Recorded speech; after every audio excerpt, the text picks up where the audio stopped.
Boa noite, pessoal! Olá, RTs! Sejam bem-vindos ao nosso canal, o RT Vets, aqui no YouTube.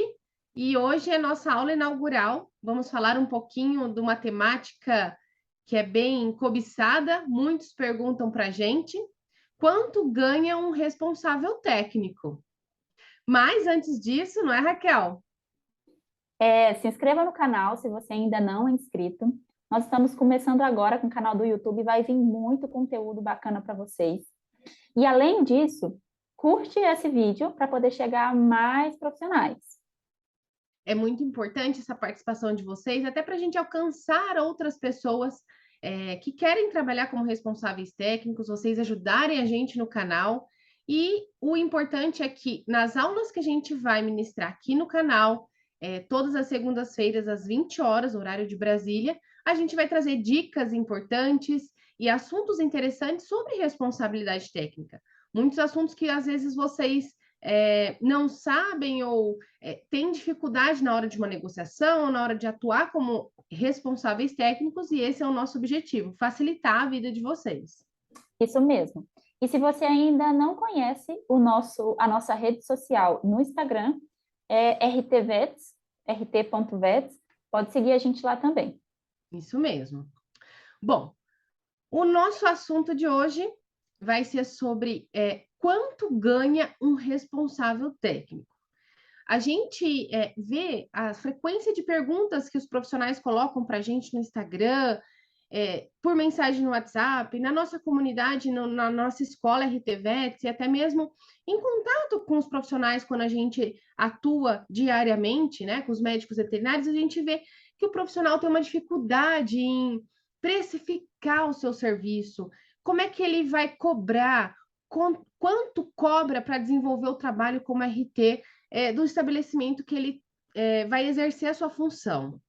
E assim, a gente sabe que as principais expectativas do profissional é ganhar bem. A gente se forma em medicina veterinária, fala, eu quero ganhar bem. E o que a gente debate muito e frisa no nosso Instagram é que o RT, ser responsável técnico, é uma das principais atividades que o médico veterinário pode fazer. E a gente sempre fala em faturar 5 dígitos desempenhando a atividade como RT, né? Então, para a gente conseguir ali motivação profissional, tem que saber também cobrar pelos serviços, tem que se valorizar. E esse é o objetivo da nossa aula de hoje. Falar um pouquinho sobre como cobrar pelo seu serviço como RT, o que geralmente é cobrado por aí no mercado e o que o médico veterinário tem que saber na hora de precificar o seu serviço como RT. Além disso, é importante vocês saberem que a responsabilidade técnica é um serviço de extrema responsabilidade. Então, para você ter ali um bom desempenho no seu trabalho, para você conseguir ali alcançar seus objetivos e ser valorizado, você tem que atingir certos objetivos, tem que saber se portar, entre outros que a gente vai falar aqui mais para frente, certo? E ser responsável técnico, pode ter certeza que vocês vão conseguir aí honorário justo, sabendo se posicionar, sabendo desenvolver um bom trabalho, porque realmente vale, merece. É um investimento, né? Então, o que mais, Raquel, que a gente fala desse cenário, sabendo assim da responsabilidade técnica, é uma função assim primordial, importantíssima e que requer honorários justos do médico veterinário. Ana, só antes da gente continuar, eu acho que é interessante também para quem está a primeira vez aqui no canal, conhecer um pouquinho a gente. A gente fala sobre responsabilidade técnica e fala um pouco dessa vivência do RT, sabendo de quanto ele recebe, sabendo das exigências legais, porque nós também, além do RT-VET, a gente também trabalha nos conselhos regionais de medicina veterinária, né? Nós somos fiscais médicas veterinárias. Então, na rotina, a gente vê e a gente recebe, como a Ana falou, muitos questionamentos e demandas de como cobrar, como se posicionar, como ganhar mais. E muito do que a gente vê é que o profissional ele sai da faculdade sem ter uma orientação muito acertada sobre como cobrar seus honorários, até mesmo profissionais, não só como responsável técnico. Quanto que eu vou cobrar por uma consulta, por um atendimento a campo, ou até mesmo como responsável técnico? E o interessante, né, Ana, é que, por mais que a gente saiba a técnica, se nós não soubermos nos posicionar frente ao nosso cliente, quem vai precificar o nosso serviço vai ser o cliente, não vai ser nós, né? Não seremos nós. Então, é muito importante que o colega ele saiba se posicionar nesse momento, saiba, já tem ali na ponta do lápis qual o seu valor, quanto deve ser cobrado, para facilitar aí nessa negociação e ele saber aí informar por quanto vale o seu serviço. Às vezes, pode falar, Ana. Às vezes a gente encontra contratos de responsabilidade técnica, acredito que você já tenha visto isso também, Raquel, que o profissional coloca um valor muito abaixo, né, do que geralmente é cobrado, então ele mesmo não está se valorizando, ele mesmo não vê ali a sua responsabilidade, o quanto vale ali o serviço, né?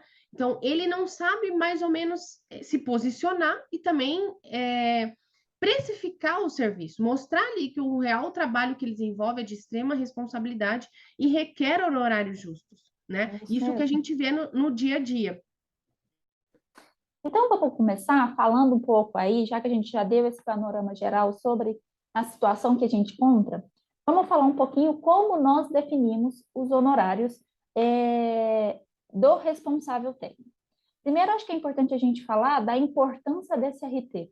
Esse responsável técnico dentro do estabelecimento é ele que vai garantir que as exigências legais estão sendo cumpridas. E, claro, frequentemente, às vezes a gente vê não só na veterinária, mas em outras áreas profissionais, empresários sendo autuados ou tendo aí alguns processos judiciais e o responsável técnico também levando mal nessas situações. Porque é ele que tem o conhecimento técnico para garantir que aquele estabelecimento atenda às legislações. Então, para isso, tanto os conselhos de classe quanto os sindicatos ou associações, temos aí alguns parâmetros, né, Ana? A gente pode falar de parâmetros e não definição de honorários. Na verdade, não são todos os estados que os seus sindicatos, as suas associações têm tabelas de honorários de serviços, né, como responsável técnico, mas tem aqueles estados que possuem. Só que, para todos os efeitos, a gente sempre utiliza uma lei, que é uma lei federal, então é válido para todo o território nacional, que define um parâmetro para os valores, os honorários mínimos a ser cobrados pelo médico veterinário. É uma lei antiga, né, Raquel? Só que ela é vigente até hoje e a gente se baseia nessa lei para falar um pouco do quanto cobrar. Para quem quer saber, a Lei 4.950-A, de 1968, Ana, se não me engano. 66. 66, errei por 2 aí. E essa legislação, ela trata basicamente dos honorários profissionais, né? E os conselhos utilizam dela, e aí com uma regra de 3, para definir qual que seria, para uma carga horária mínima de 6 horas, qual seria a remuneração para essas 6 horas semanais, né? A gente sempre especificou, baseado nessa lei, em todos os materiais que a gente divulga, seja nos e-books, seja na nossa escola, a gente coloca a lei 4.950-A e a gente colocou uma tabelinha para facilitar a vida do profissional. A cobrança dos honorários está muito relacionada à carga horária mínima, a carga horária a ser cumprida no estabelecimento. Alguns locais existem uma carga horária de 6 horas semanais, outra de carga horária um pouco maior, mas a gente colocou uma tabelinha. Então, para 6 horas semanais, 1,2 salários mínimos, baseado nessa lei 4.950-A. Vai desempenhar uma atividade que requer uma jornada semanal maior que 6, 12, 18, 24, faz a regrinha de 3, que vai sendo 6 horas 1,2, 12 horas 2,4 e até 48 horas 9,6 salários mínimos. Ana, mas é interessante a gente frisar que é importante eles também verificarem qual a exigência do CRMV, né? Porque nós temos aí alguns conselhos exigindo 1,2 para 6 horas, como tem conselhos que exigem um salário mínimo para 6 horas, assim como tem conselho, pessoal, que não normatiza valor mínimo para carga horária. Então, por exemplo, tem conselho que não faz lá a verificação na sua RT se o profissional está ganhando 1,2, 2,5, tá? Então, Tem conselhos também que aí ele não tem um parâmetro de valor salarial no momento da análise da ART. Então, façam contato com o seu regional também para certificar isso. Normalmente, nos manuais de RT, né, Ana, tem isso descrito. Isso, é mais para dar um norte, vocês saberem por onde começar, quanto cobrar, saber da existência dessa lei e por onde seguir, né? Isso varia muito, até mesmo é muito difícil padronizar, porque isso varia muito de regiões em regiões, até na própria cidade, né? Você tem localidades diferentes que a gente tem que colocar ali, tem um norte, mas saber de outros fatores para conseguir precificar, que é o que a gente vai falar um pouquinho mais para frente. O importante vocês saberem também que na hora de uma negociação, o empresário está de um lado querendo ali enxugar uma folha de pagamento, reduzir custos, né? A sua planilha de custos, tentar adequar ali e desonerar a sua folha de pagamento. Então, deste lado a gente tem um empresário. Do outro lado, nós, como médicos veterinários, que vamos assumir uma função de responsável técnico, devemos saber o nosso valor, uma responsabilidade grande que estamos assumindo. Somos lá RT do estabelecimento, respondemos por tudo que acontece ali na parte técnica. E ele tem que vocês vão definir o seu valor, tem que estar consciente do seu trabalho, da capacidade que vocês têm de contribuir positivamente para o exercício daquela função, para a atividade da empresa ou o serviço ali que é prestado, tá? Vocês têm que estar consciente disso. Além disso, saber ainda da sua qualificação. Às vezes, você é um responsável técnico requisitado no sentido de que tem poucos profissionais nesse perfil, naquela localidade, só você detém aquele conhecimento daquela atividade em específico, tudo isso você tem que ponderar. Nós, na escola RT-VETS, nós buscamos trazer ali conhecimento necessário, embasamento para o profissional se tornar um profissional qualificado e requisitado no mercado, para ele ser ali um concorrente de peso, saber exatamente o que tem que fazer, ser conhecedor dos seus direitos, dos seus deveres, do que precisa verificar, entre outras atividades. Então, na hora de uma negociação, a gente conhece ali o empresário, o que ele quer, mas vocês também devem se atentar para isso. Busquem conhecer melhor esse cenário para vocês conseguirem precificar, tá? Ana, é interessante o que você falou. Na verdade, o que a gente tem que avaliar é o que o empresário quer de todo o investimento que ele faz. Ele quer obter lucro. Uhum. Então, se eu compro um estoque para uma casa agropecuária, eu espero vender aquele estoque e obter lucro daquilo.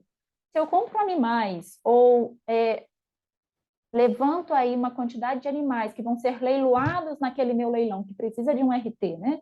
A ideia é que eu consiga leiloar os animais e que eu tenha lucro em cima disso. É isso que o empresário quer, só que nem sempre é isso que o profissional oferece.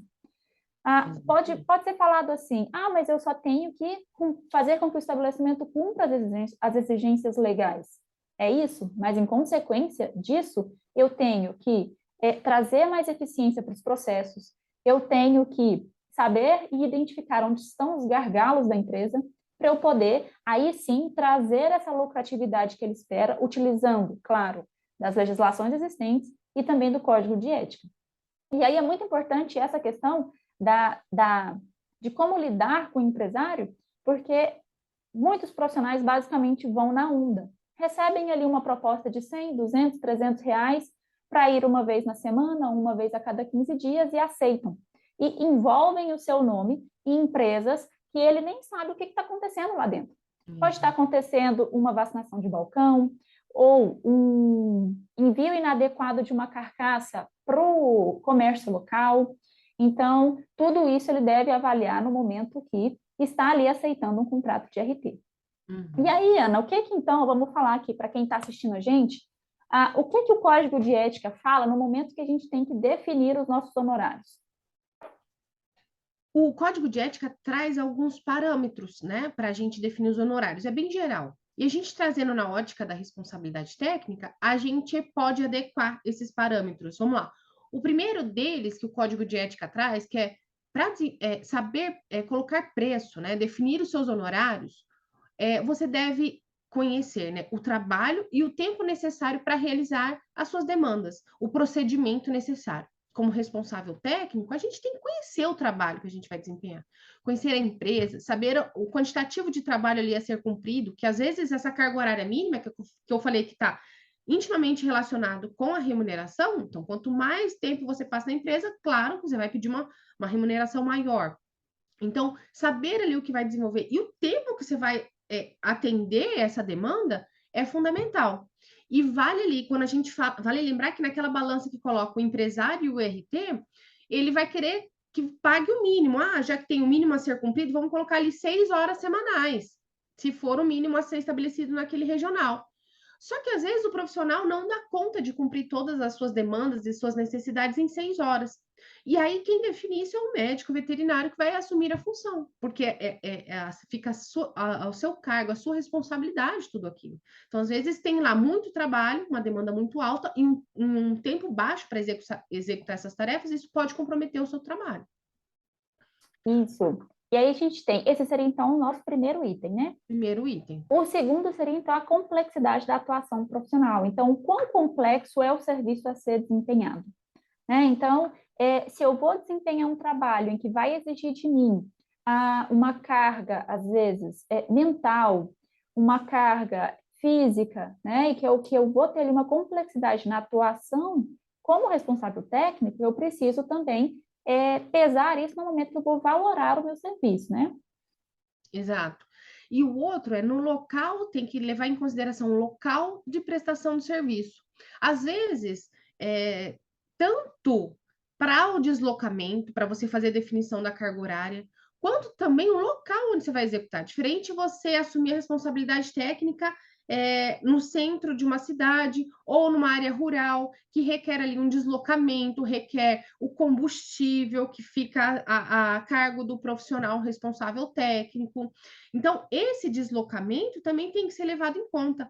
E até mesmo o local. É um local que oferece riscos para a saúde ali do trabalhador, entre outros. Tudo isso o profissional tem que levar em consideração. Isso. Tem mais 2 itens no Código de Ética. O próximo seria a qualificação e o renome profissional. Então, pense em você, se você já tem uma pós-graduação, se você tem um mestrado, um doutorado, isso traz valor à sua atuação profissional, traz mais conhecimento. Então, aquele profissional que já tem a graduação, ele está apto a atuar em qualquer área da medicina veterinária. Mas se ele já tem ali algo a mais que possa oferecer, isso sim também deve pesar na sua valoração do seu preço, né? E a última que o Código de Ética traz é a condição socioeconômica do cliente, né? Às vezes a gente tem ali uma pequena empresa, uma empresa familiar, que tem poucos funcionários e eles têm ali um movimento baixo, a carga horária a ser cumprida pode ser menor devido à atividade que vai ser desenvolvida, consegue cumprir uma carga horária menor. Isso também você tem que levar em consideração. Comparado, por exemplo, a uma multinacional ou uma empresa que tem um fluxo muito grande, uma atividade ali imensa, por exemplo, definição de algum protocolo internacional ou cumprimento de alguma meta ou padrão internacional requerido, é um exemplo. São coisas que têm que ser avaliadas também. Isso. Então, se vocês perceberam, nós falamos aí 5 parâmetros que podem ser levados em consideração no momento da valoração da atuação profissional, seja como responsável técnico, seja em qualquer área da medicina veterinária. Além desses 5 parâmetros, nós falamos também do que hoje os CRMVs norteiam a valoração do serviço do responsável técnico. E aí, Ana, eu te faço uma pergunta aí que pode também ser uma pergunta de muitos, né? Mas como é que eu vou valorar o meu serviço? Como é que eu vou chegar para o empresário e falar que eu vou cobrar, ao invés de 1,2, eu vou cobrar, às vezes, 2 salários? Como é que eu vou justificar isso? Ou como é que eu vou chegar para o empresário e mostrar para ele que eu realmente tenho esse valor, né? O profissional, é muito legal a pergunta, Raquel, porque assim, o profissional acha assim, eu vou cumprir a função de responsável técnico, vou lá, escrevo o livro, faço minhas anotações, falo o que tem que fazer, mas não é só isso, né? A gente explica isso muito bem na nossa escola, no curso Profissão RT, que a gente fala de algumas características que o RT deve ter, e isso vai agregar na sua qualificação e valorização como profissional. Ser responsável técnico tem que ter outras habilidades. Além de habilidades técnicas, ter o conhecimento técnico e também das legislações normativas, mas também saber se portar, ter aquela comunicação eficiente, saber passar o recado. Não adianta você ter ali o conhecimento técnico, mas não saber passar isso para frente. Saber se comunicar, seja com vários níveis de pessoas, né? Que a gente se comunica como RT, seja o funcionário ali da fábrica, seja o fiscal, seja o empresário, outros colegas médicos veterinários que trabalham no estabelecimento. Então, saber se portar, saber se comunicar de forma eficiente, ser proativo, não esperar receber uma ordem, sim trazer inovações para a empresa e dar um start ali em ações que às vezes pode trazer lucros e até mesmo qualificações e até vantagens para aquela empresa. Participar de campanhas publicitárias é um outro exemplo, mostrando ali que tem um responsável técnico e aquele responsável técnico garante a qualidade dos produtos. São exemplos que acontecem no dia a dia e o RT não tem apenas de ter o conhecimento técnico e saber das legislações, ele tem que também ter outras habilidades, né? E isso vai ajudar muito quando ele desempenha o seu papel, porque não vai, a partir das suas ações e dos resultados obtidos, mostrar ali o seu real valor. É isso mesmo. Então, se o profissional ele não sabe, primeiro ponto, que eu acho que você falou muito bem, se eu não souber muito bem o que é a minha atuação como responsável técnico naquela empresa, eu não vou saber justificar porque eu estou valorando este preço. Primeiro ponto.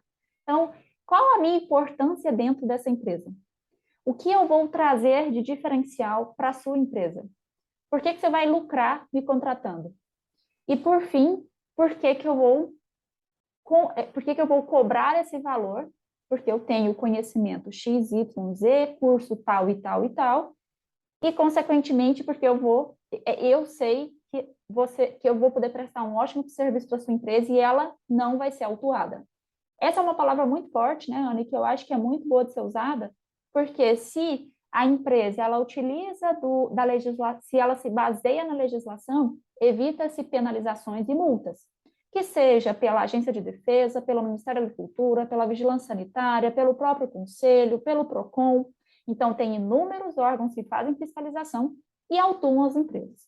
É claro que temos empresas sérias e temos empresas que não são sérias, né? E dessas, o bom RT tem que correr, né, Ana? Tem que fugir, porque se envolver seu nome em empresas que não buscam